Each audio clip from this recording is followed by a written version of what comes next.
ये जो उपन्यास हमारा अधूरा रह गया था उसी को पूरा करने के लिए पार्ट 2 डाला है मैंने। तो देख लेते हैं कि भाई 1576 में जी ने रामचरितमानस लिखा था और 2 वर्ष 7 महीने 26 दिन इसको लिखने में लगे थे।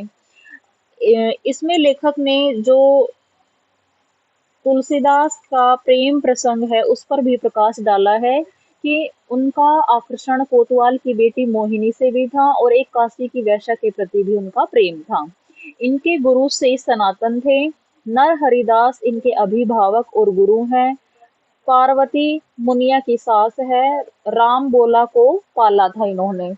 जब ये पैदा हुए थे तो बचपन से ही इनके 32 दांत थे और इन्होंने राम नाम का उच्चारण किया था, जिसके कारण इनका नाम राम बोला पड़ गया था।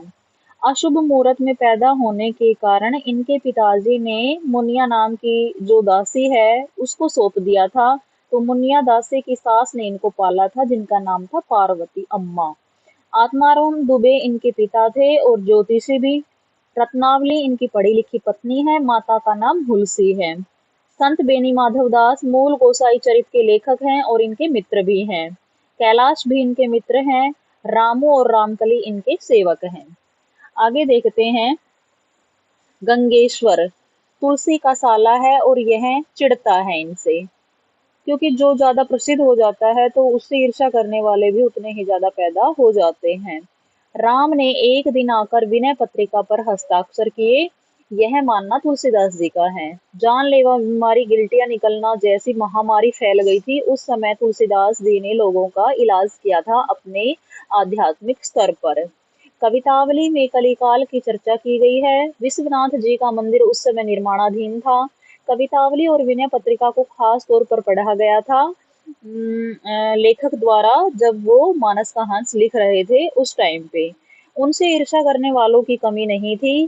तारापति जो इनका पुत्र था उनकी मृत्यु होने पर भी वो नहीं गए थे। क्यों नहीं गए थे? क्योंकि जब इनकी शादी करवा दी थी पाठक दीनबंधु ने अपनी बेटी के साथ, तो ये पत्नी प्रेम में इतने पागल हो गए थे कि एक बार मायके में ये आधी रात को भीगते हुए उनके घर पहुंच गए थे।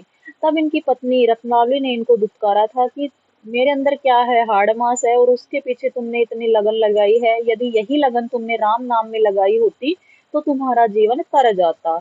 उसी से अपमानित होकर के ये घर छोड़ करके और फिर वन में तपस्या करने चले गए थे।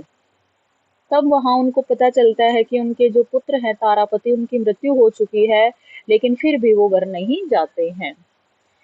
जो इसकी भूमिका है या आमुख है उसमें जो लेखक हैं वो लिखते हैं कि गत वर्ष पिछले वर्ष अपने चिरंजीवी भतीजों स्वर्गीय रतन के पुत्रों के यज्ञोपवीत संस्कार पर बंबई गया। वहां फिल्म निर्माता महेश कोल से बातें करते वक्त मेरे दिमाग में आया कि मुझे इन पर कुछ लिखना चाहिए। उस समय नागथनैया लीला, प्रहलाद लीला, ध्रुव लीलाएं भी बनारस में कराई जाती थी। ये तुलसीदास के समय की बात है। ध्रुव लीला को छोड़कर अन्य लीलाएं आज भी वहां होती हैं। ये तीनों लीलाएं किशोरों व नवयुवकों से संबंधित हैं।